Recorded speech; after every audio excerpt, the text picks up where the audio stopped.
Don't let anybody make you think that God chose America as his divine messianic force to be a sort of policeman of the whole world. God has a way of standing before the nations with judgment, and it seems that I can hear God saying to America, "You are too arrogant. And if you don't change your ways, I will rise up and break the backbone of your power."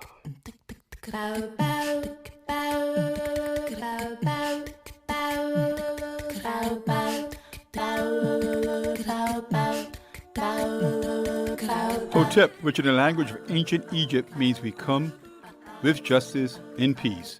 Welcome to Freedom Now, a Saturday Pan-Africanist and Internationalist World Affairs program. Freedom Now is committed to the principle of the rights of all peoples and nations to self-determination. We thank you deeply for your contribution to KPFK, which permits programs like Freedom Now to stay on the air. In this era of corporate acquisition and co-optation of all dissident media, we provide the microphone, challenging their corporate and racist point of view. So stay tuned for our agenda here at Freedom Now.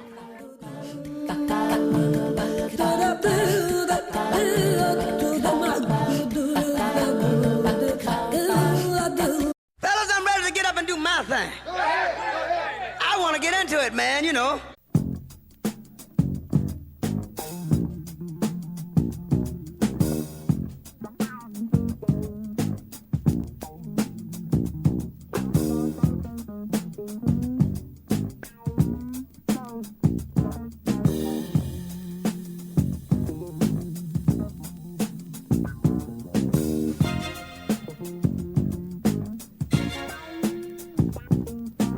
Peace, hoteps, and wisdom to all of our faithful and devoted listeners out there in the radio verse. This is Brother Brandon Sankara, and I want to start things off with a thank you to all of you listeners out there who continue to support Freedom Now through this latest season of Fund Drive. You keep us on our mission and allow us to bring you our agenda for today, Saturday, September 27, 2025, as we dive deep into slavery and resistance. We begin with Sister Luyanda Kaboka bringing us the African drumbeat historical calendar for the week, reminding us that every day is a day in African history. After that, we get down to business with our very own treasure trove of wisdom, author, historian, and professor of African American Studies at the University of Houston, and Freedom Now co-producer, Dr. Gerald Horne, who's being joined first on the line by Marcus Rediker, distinguished professor of Atlantic History at the University of Pittsburgh, and author of the book Freedom Ship: The Uncharted History of Escaping Slavery by Sea. After that, Dr. Horne will be in conversation with Makhroufi Ousmane Traoré, Associate Professor of History and Intercollegiate Department of Africana Studies at Pomona College in Southern California. For our purposes today, Professor Traoré is author of the book Slavery, Resistance, and Identity in Early Modern West Africa, the Ethnic-State of Gajaaga. Be sure to stay tuned and stay enlightened as usual. Now, while we are in Fund Drive and still able to bring you this much quality content, we want to remind you to please support our efforts here at KPFK. Community radio is more than radio. This station is a look at our community. We come together to be informed, entertained, and enlightened. What you get on this station is greater than what you'll find on social media or streaming services. That's because this station is committed to community first. I'm here to remind you that you rely on this station for news, music, and culture. You value community radio for enhancing your town as well as the place that you love. Now is a good time for you to support this nonprofit station with a financial contribution. Donations from people like you make this station possible, and here's how you can help. To make your pledge today, call 818-985-5735. That's 818-985-KPFK. Or go online right now to kpfk.org. And again, make your pledge today. So now that you've decided to make your pledge, I want to remind you that I'm going to be on the ones and twos as we pour this knowledge, making sure your mental cup runneth over with revolutionary wisdom, right here to quench your mental thirst on Freedom Now, KPFK 90.7 FM in Los Angeles, and kpfk.org streaming live on the web. To make sure we stay on the smooth ride with that cultural vibe you know and love, we'll be enjoying a musical bottom featuring Grover Washington Jr., John Coltrane, Hank Jones, Herbie Hancock, Leon Lee Dorsey, and Isaiah Collier. And now people get ready for this train to come and taking you one step closer to mental liberation. And stay tuned for that beat of the historical drum, followed by an interview with Dr. Gerald Horne and Professor Marcus Rediker.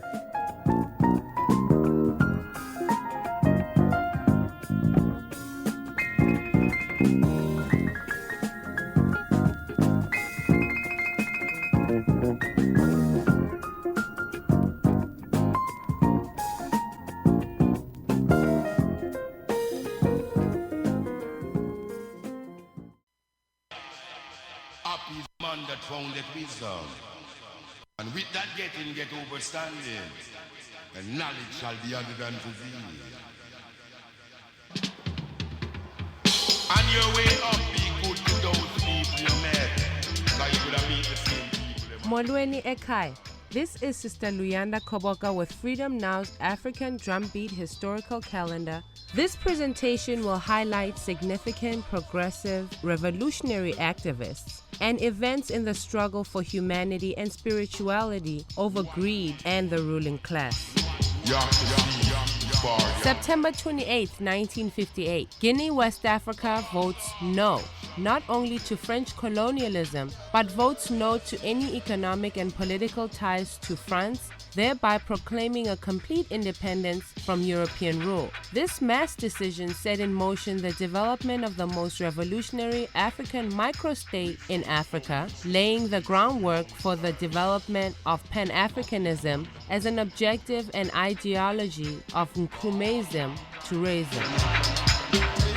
September 29, 1965. CIA and its puppets overthrow the progressive democratic government in Indonesia of Sukarno and murder over 500,000 people. Indonesia composes of over 18,110 islands and is the world's largest Muslim country, targeted due to its multitude of natural resources.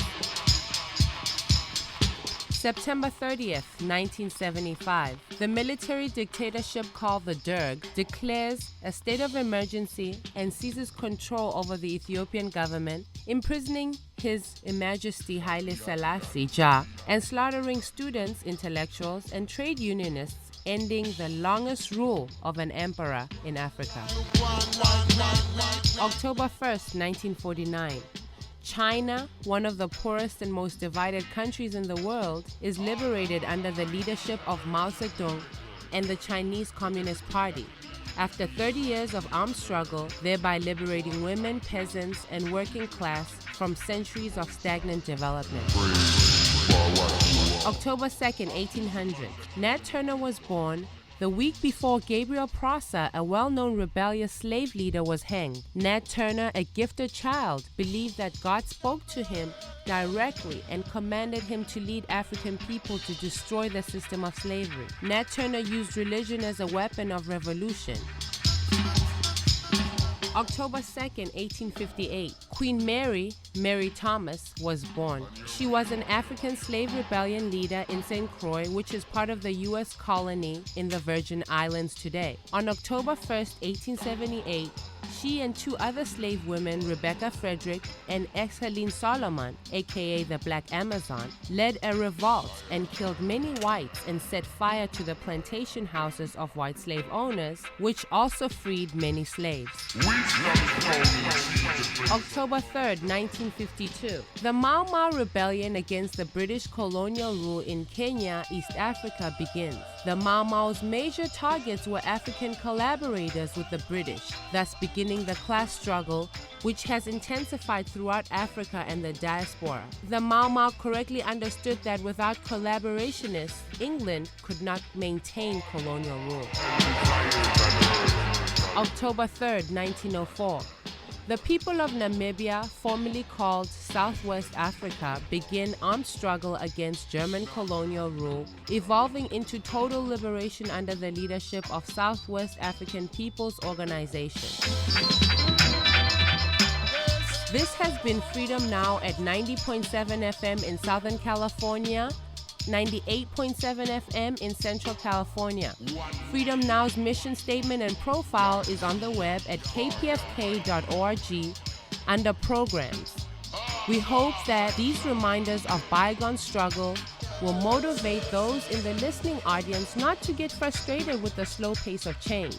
We have a rich history of struggle that has moved world society forward. We would like to have a unity chant of Amandla Awetu, which means all power to the people. So join us as we chant Amandla in response Awetu. Amandla Awetu, Amandla Awetu, Amandla Awetu.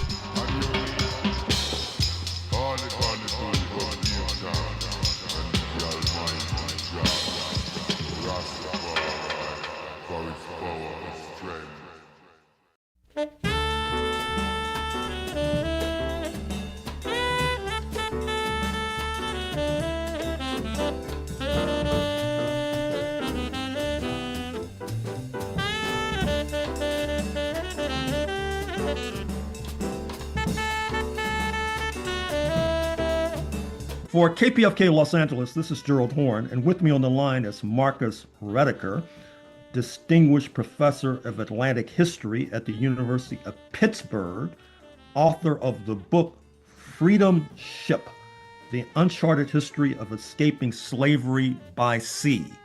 Thank you for joining us on Freedom Now, KPFK Los Angeles, Marcus Rediker. Thank you, Gerald. Good to be with you. And it's good to have you. So why did you produce this book? I wrote this book because I had discovered many years ago, when working on another book, The Many-Headed Hydra with Peter Linebaugh, I had discovered a theme in the newspaper advertisements for people who had freed themselves by escaping bondage. And basically that recurring theme was, in the advertisements, masters of vessels are warned not to take this person on board or you will suffer the consequences of the law. This led me to believe that a lot of people escape by sea. And I actually did a talk about that, but that work did not go into the Many-Headed Hydra.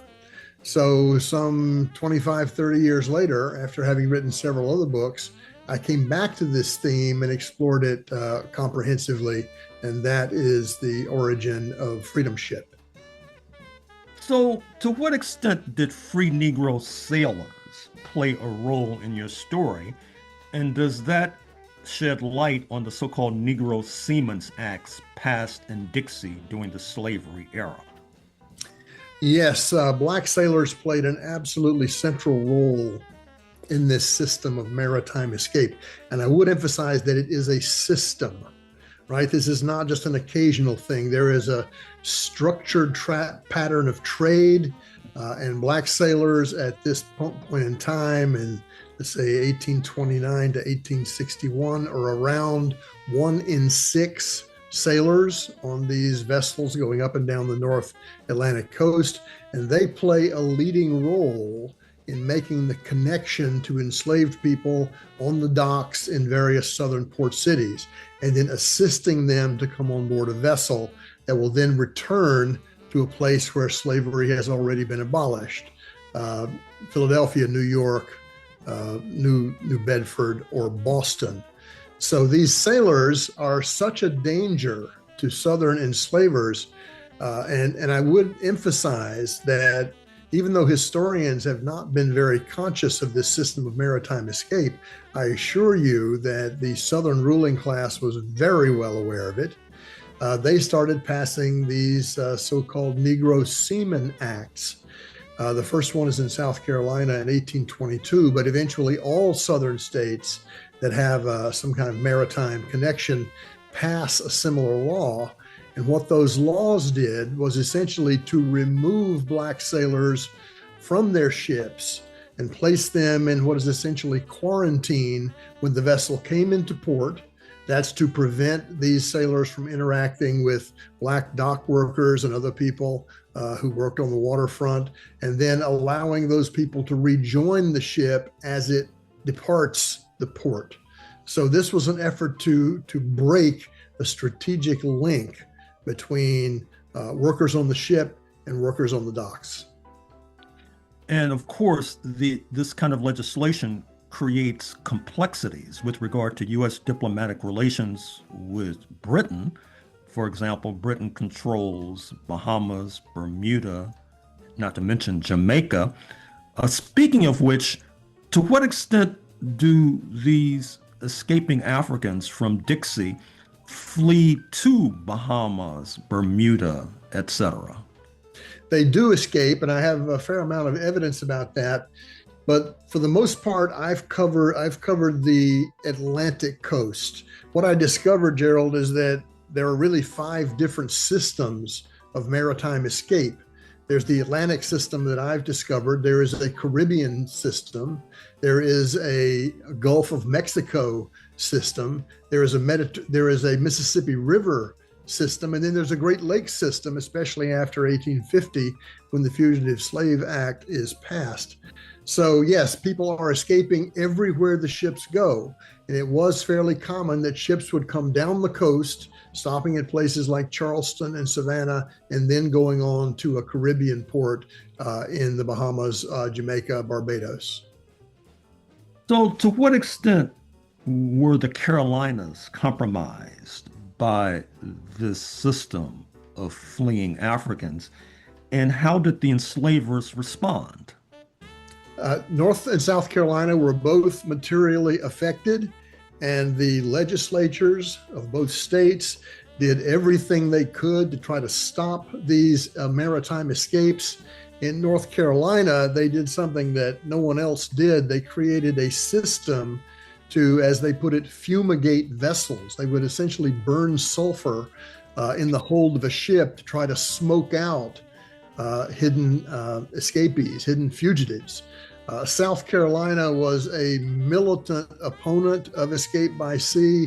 They passed a Ship Inspection Act in 1841, especially aimed at vessels from New York, which were carrying a lot of people from Charleston back further north.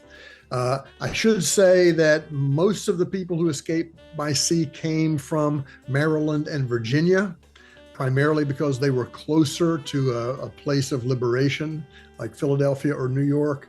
But North Carolina, South Carolina, and Georgia were all profoundly affected. What role did women play in this system of escape? And does the system of escape encompass Harriet Jacobs? Some in our audience may be familiar with that name, given the writings that have been attributed to her. Talk to us about that.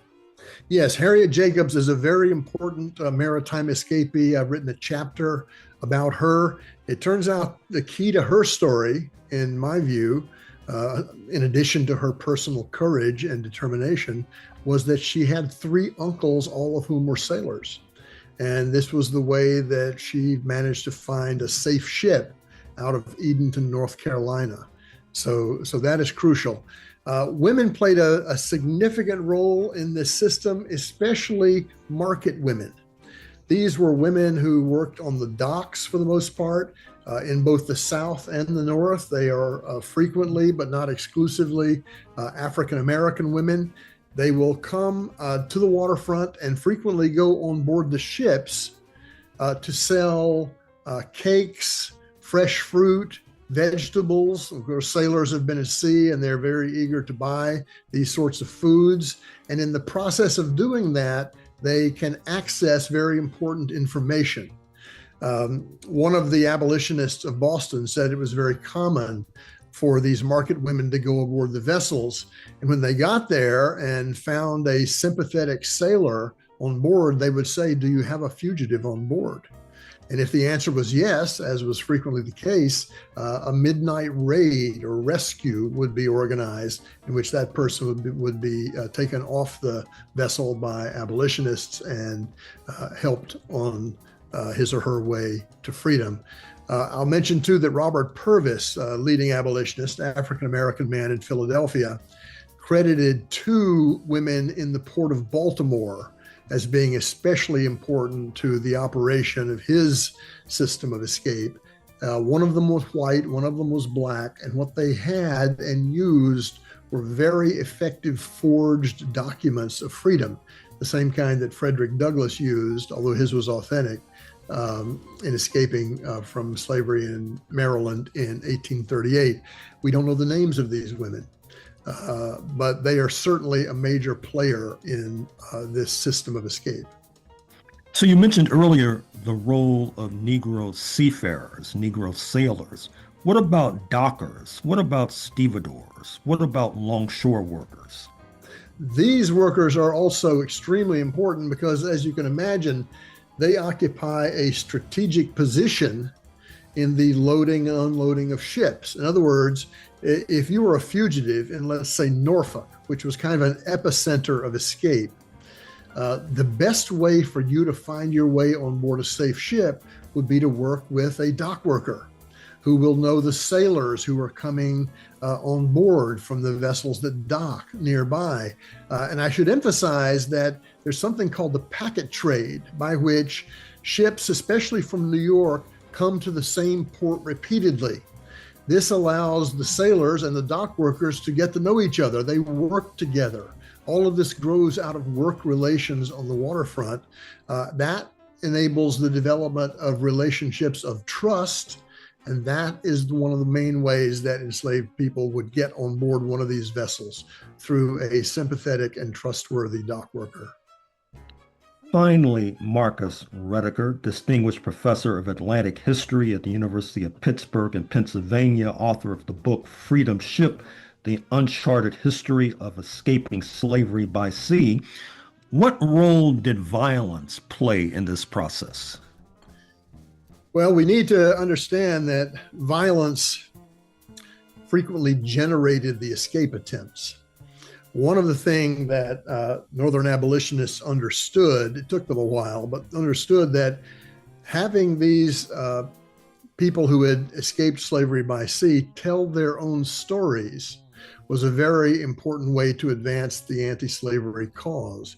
And so we have quite a number of these accounts that detail how the escape by sea worked, but they also include biographical information about the way in which plantation violence drove people to it.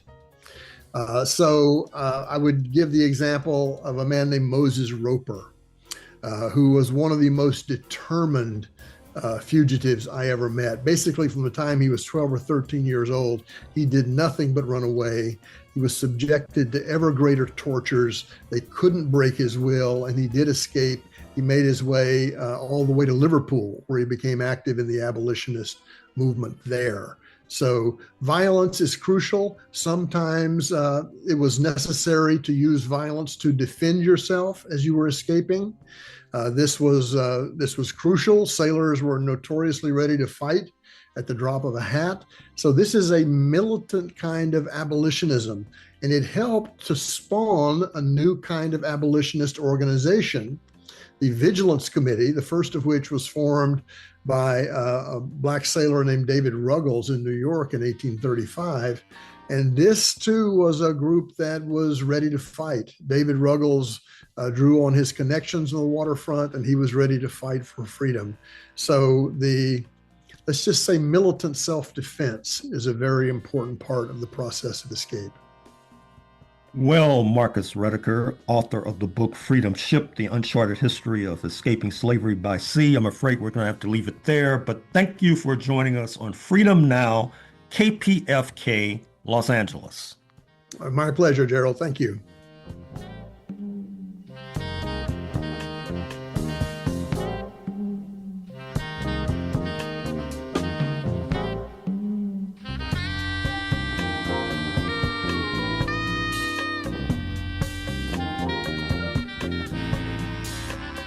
We send many thanks to Professor Rediker for joining us to share his hard-earned knowledge with us this morning.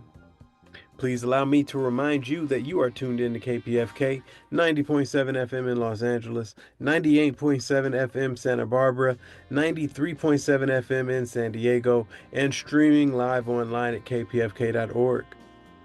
Today is the day for you to pay it forward, as this is our latest fund drive underway. You are at the center of making this vital service possible when you support your local station. Public radio stations like KPFK exist to serve your community with music, news, and information to enrich your life because listeners like you stepped up in the past to make it possible. Keep public radio strong here in our state by donating to KPFK right now, by becoming a member today, or renewing your current membership now at kpfk.org/donate. You can also call 818-985-KPFK. That's 818-985-5735. We appreciate any and everything you are capable of contributing, and we hope you enjoy this next interview. So take it away, Dr. Horne.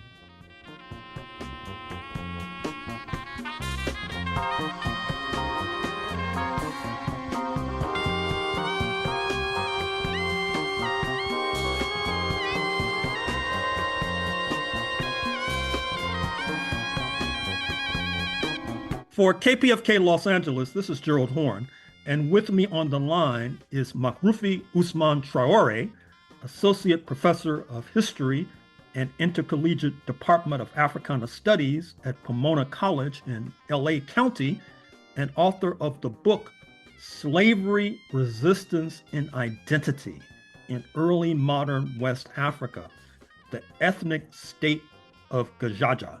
Thank you for joining us on Freedom Now, KPFK Los Angeles, Professor Traoré. Thank you for having me. So why did you produce this book? Yeah, this book is a very important book in my career as a scholar, an African scholar, because I grew up in Senegal, in West Africa, and when I was a young student, we learned a lot about slavery, the Atlantic slave trade, the trans-Saharan slave trade. So it was not obvious when I arrived in Paris as a graduate student at the Sorbonne University to decide to work on this theme. I was, like I said, I was used to that theme, but I wanted to have my own perspective on this topic. I was interested in looking at the resources we have available in Paris at the time in the French archive to have my own perspectives. So because we were taught that, the Europeans come and reduced Africans to slavery and took them to the Americas or the Caribbean island, or you also heard that sometimes the Africans was collaborators, so on and so forth. So I wanted as a graduate student to come up with my own perspective as a graduate student. So I started working on the French archives and to build this book. And by doing so, I was fortunate enough to encounter some kind of documents not available in Africa, in West Africa or in Senegal, but still preserved in the French archives. And this book was born out of those archives. Mm-hmm. So you argue that the Africans you write about resisted the slave trade. How so? So I believe that in most Western universities, schools, American university and schools in particular, when the way slavery is taught is that slavery is a component of the African social stratification. It's as if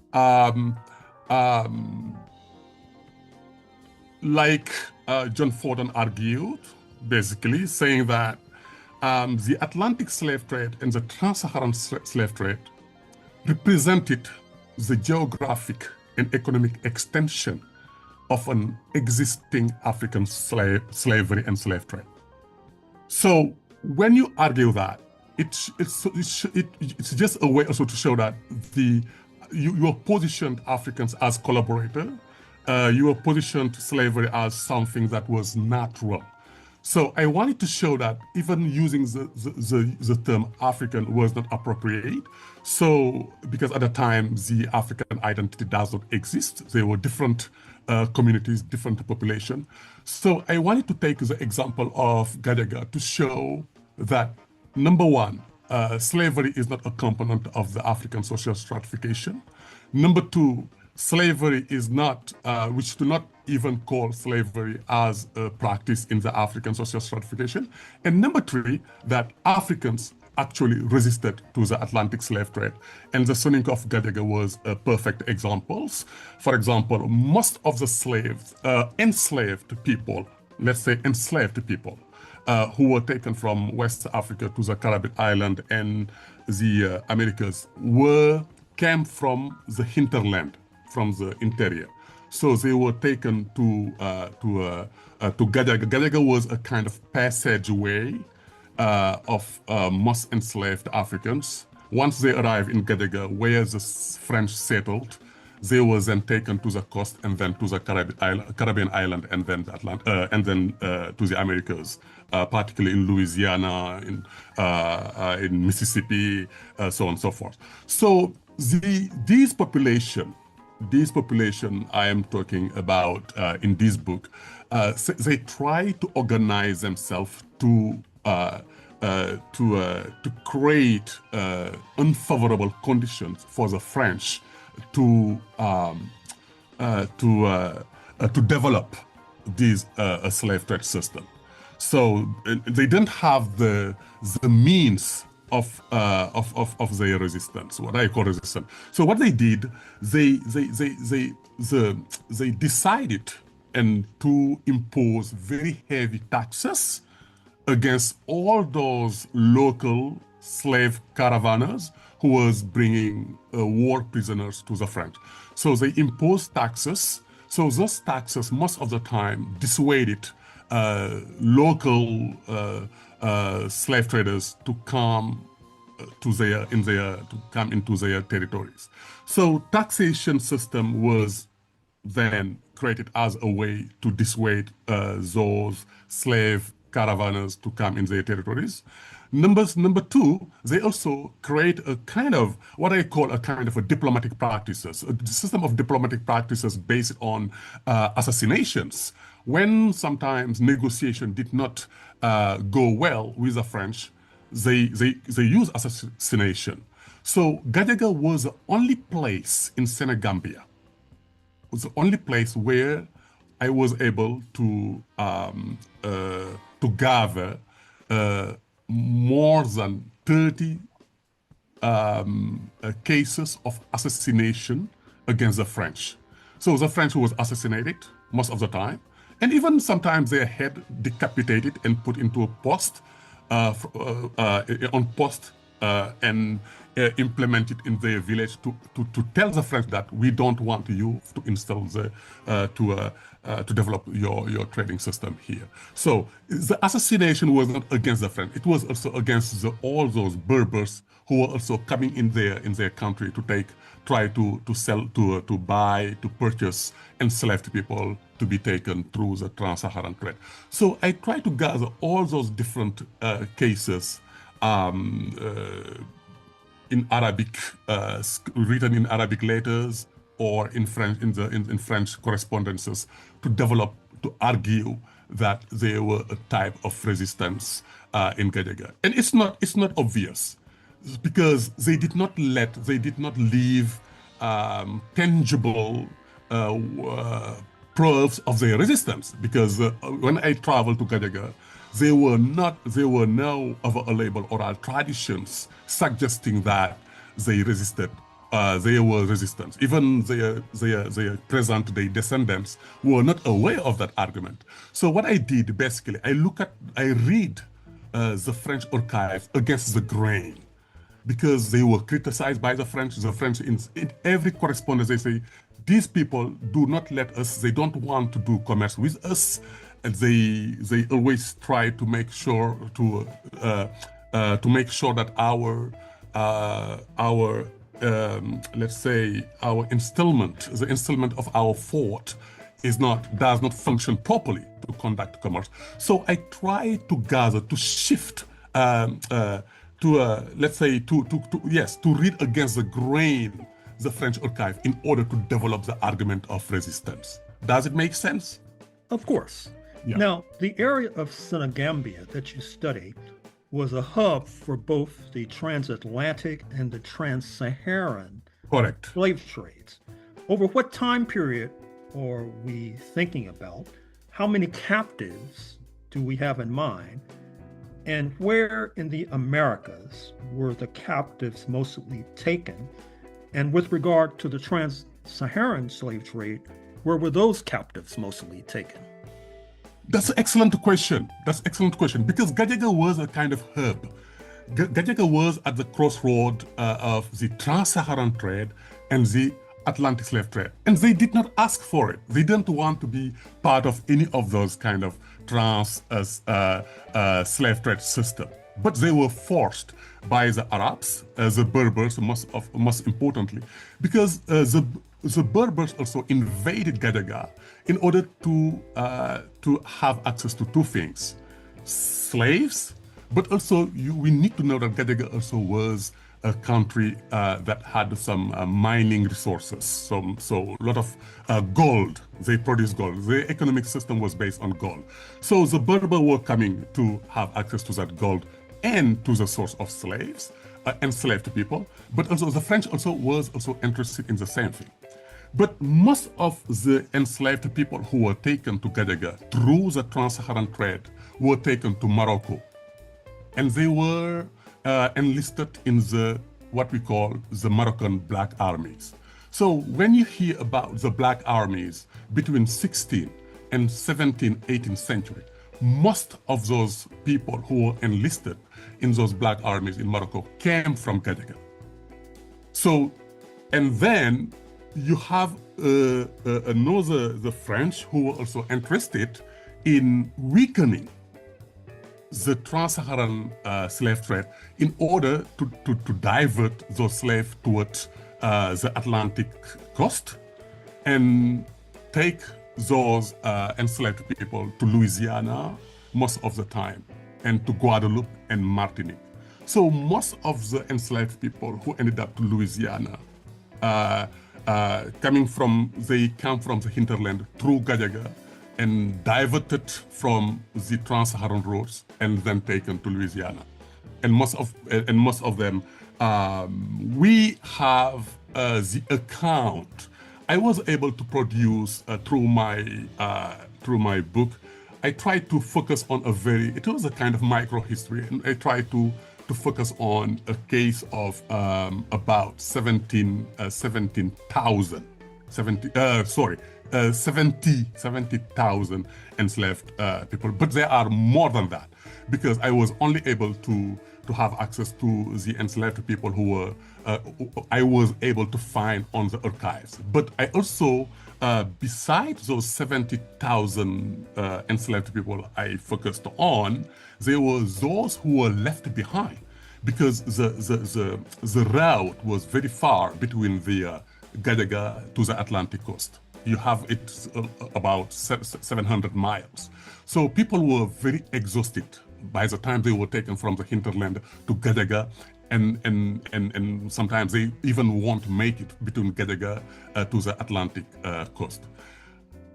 But the number of people who were taken from Gajaaga through the trans-Saharan routes to Morocco, we don't have the exact number. And it's still a controversy about the number of enslaved people who were taken through the trans-Saharan routes. We do not have exact number. Today we were just saying maybe they were 11 millions, 10 millions, but we don't know. The advantage of the French archives, the European archive, is that, I mean, because slavery was the root of this capitalism and mercantile system. So the numbers are out there. We know about the numbers, but unfortunately for the trans-Saharan trade, we don't have exact numbers, unfortunately. We're going to take a quick pause from the interview to thank you again for tuning in to Freedom Now. Right now, here on KPFK, 90.7 FM in Los Angeles, 98.7 FM Santa Barbara, and 93.7 FM in San Diego, as well as streaming live online at kpfk.org. I also want to remind you that we are presently in Fund Drive, and the station needs your help. You rely on public radio for independent music, trustworthy news, and authentic culture. So think about what KPFK means to you and put a value on it today. Now more than ever, we're relying on you to keep KPFK free and thriving in Southern California. Become a member today or renew your current membership now at kpfk.org/donate. You can also call 818-985-KPFK. That's 818-985-5735. We thank you for your continued support, and even if you aren't able to make your contribution today, we still send you abundant thanks for tuning in. Now let's get back to Dr. Gerald Horne and Professor Makhroufi Ousmane Traoré. You discuss the European imperialist culture of violence. How so? Right, because I think growing up as a student in Senegal and learning even when as a student in Paris, when you learn about the Atlantic slave trade, you were told that slavery, Atlantic slave trade and the transatlantic slave trade, those two systems of slave trade came into being because it's a natural, they represent a natural development or extension of an existing African slave trade embedded in the African social stratification. That's false. That's not true at all. So that's why the goal by writing this book was to delineate merchant slavery and offer a better understanding of the African social stratification, which is not to be confused with merchant slavery. So what I call this the European imperial culture of violence can be understood through this book, because by looking at this archive, you realize that the Atlantic slave trade and the trans-Saharan slave trade were not driven by any kind of existing African slavery, but it was driven by violence. So this imperial violence was born in the French societies since the 18th century and extended to West Africa. Without that imperial touch of violence, slavery would not exist. So the slave trade can only be, and chattel slavery that was born out of it can only be understood through the length of violence. So it's about, for example, Gajaaga.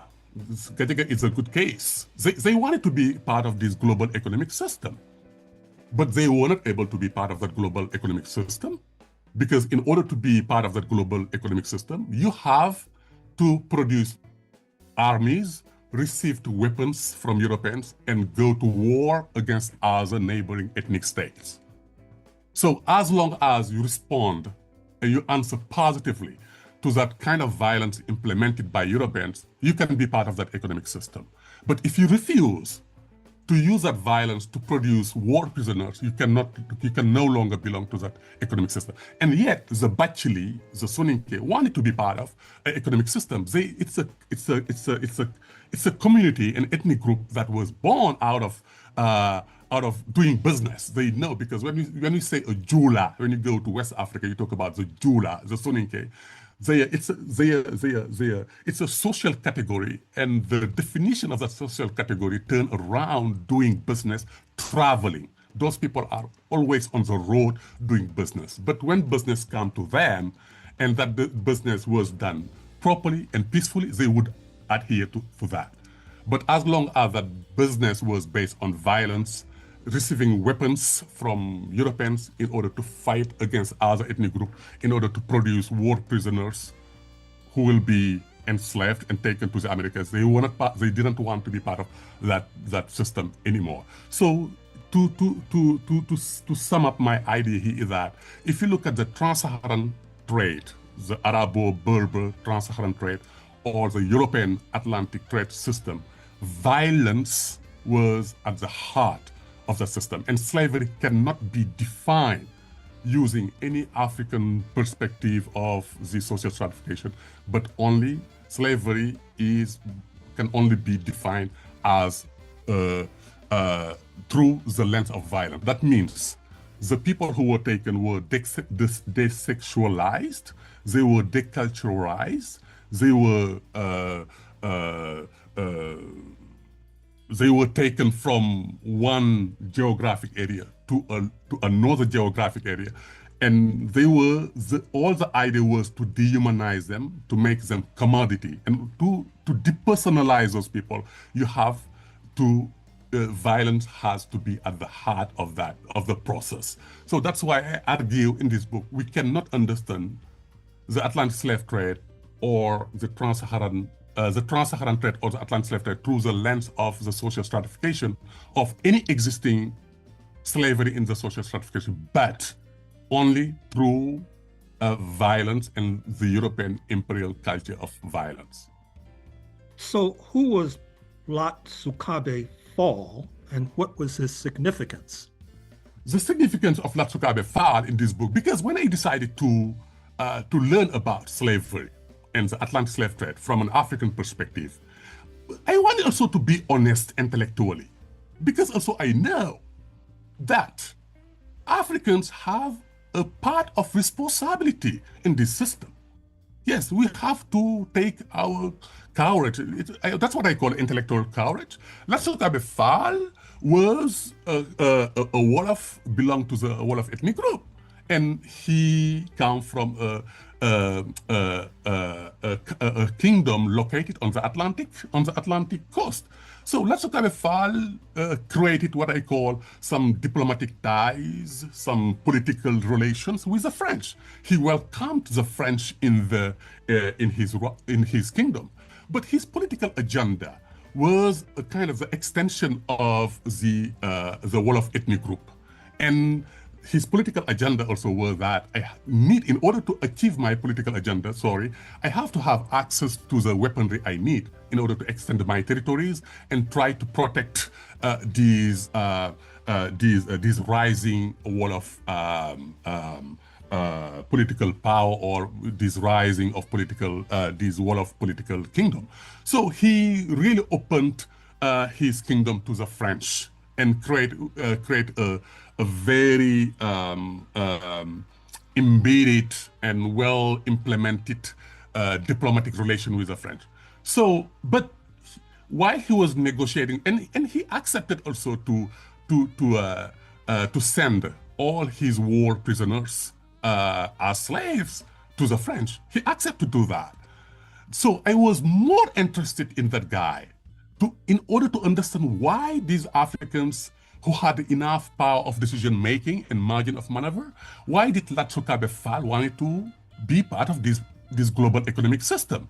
I was not trying to understand his by using the word collaboration. No, I didn't want that. I just wanted to see also the rising of this ethnic state and why he was forced and obliged to be part of this global economic system that would help him also to build, construct, and solidify the Wolof kingdom. So I wanted to understand that. So, and then by doing so, I ended up to the Soninke. So I see that, to me, Lat Sukabe Fall, his significance is that, historical significance is that, yes, he was trying to reinforce, to build a Wolof kingdom, which show that the idea of Africanity did not exist between the 17th, 18th century. He was not thinking himself and of his, thinking his community as part of an African identity. No, he was focusing on the Wolof. And most of the war prisoners he captured and enslaved and exiled by working with the French come from other ethnic groups. So he was basically, that's why I use the word ethnic-state to show that the idea of Africanity did not exist at the time. And Latsukabe Fall was a good example to show that. And the Soninke also, who were Soninke, different from the Wolof, where from which Latsukabe Fall come from. The Soninke, they were not interested in working with the French. They were not interested in implementing any diplomatic ties, any political ties, any commercial ties with the French. They just wanted the French to get out of their territory, but they didn't have even the means to expel them from their territories. The French were able, despite that resistance of the Soninke, they were able to build a fort in the Soninke territories. That's why the Soninke negotiate with them to implement taxes, to use those taxes as a kind of a means of resistance. So that's why also I argue that militarily they didn't have the mean of their resistance because they do not have access to weapons, because the only weapons you were able to have access was the weapons you can exchange with enslaved people, which was the case of Latsukabe Fall. Latsukabe Fall, if you wish, created a new dynastic family. If you use in my Wolof tongue, in my language, the word Ocean, his lineage was baptized as an Ocean. So, and the symbol of his reign to me is access to weapon. He was very aware of that. How can I have access to weapons and in order to protect my ethnic group, extend my territory, and solidify the Wolof kingdom? So, if you look at it from from that perspective, you can see, yes, Latsukabe Fall understand that they were a rising of the Atlantic Ocean, an economic system. He wanted to be part of it and to build and strengthen the territories of his ethnic group. And on the other end, you can see the Soninke who was resisting against that global economic system. They wanted to be part of it, but not with the terms implemented by the French, and not only with the terms also imposed by Europeans, which was first and foremost exchanging war prisoners against for weapons, if you wish. Finally, Makhroufi Ousmane Traoré, author of the book Slavery, Resistance, and Identity in Early Modern West Africa. Your book on the Soninke of Senegambia, what's the timetable for publication? When can your eager readers look forward to perusing this text? The book is totally available. It's out now. Oh, what's the title? Yeah. The title is Slavery, Resistance, and Identity in Early Modern West Africa, the Ethnic-State of Gajaaga. Oh, I see. Okay. What you were? I thought you had a separate book coming out on. Yes. Sorry, there is two separate books coming out. Sorry. So the second book, which I submitted to Cambridge University Press recently, is after I wrote this book, I wanted also to look at the ancient history of Africa. Because when you talk about ancient history of Africa, unfortunately, like I said to my students, we don't have antiquity.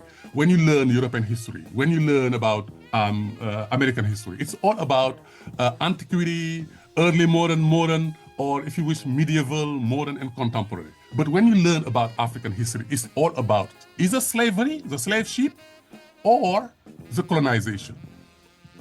So I wanted to look at we do have antiquity. What is our antiquity? What is our ancient history? So basically, if you are interested in ancient history of Africa and the antiquity of Africa, it takes you to Egypt, to ancient Egypt. And nobody wants to talk about it because Egypt and Egyptology as a discipline is confiscated by the Western universities. Because ancient Egypt is part of Africa, but when it comes to academia, geography is a part of Africa, but the civilization of ancient Egypt do not belong to Africans. So this book is about ancient history of Africa, but by starting with ancient Egypt as a part and as an entire part, as part of the continent geographically, and when also in terms of the history they produce. So the book will be, it's a kind of collaborative books. I work with some Egyptologists, with anthropologists, with sociologists, with historians, archaeologists, paleontologists, and all together we produce these fantastic books that called The African World. So it will go from the emergence of the pharaonic Egypt to the 15th century. That will be the next book. Well, you have at least one eager reader looking forward with anticipation to perusing that text, Professor Traoré. Thank you so much. Thank you for joining us on Freedom Now, KPFK, Los Angeles. Thank you so much. Thank you so much for having me. Thank you so much.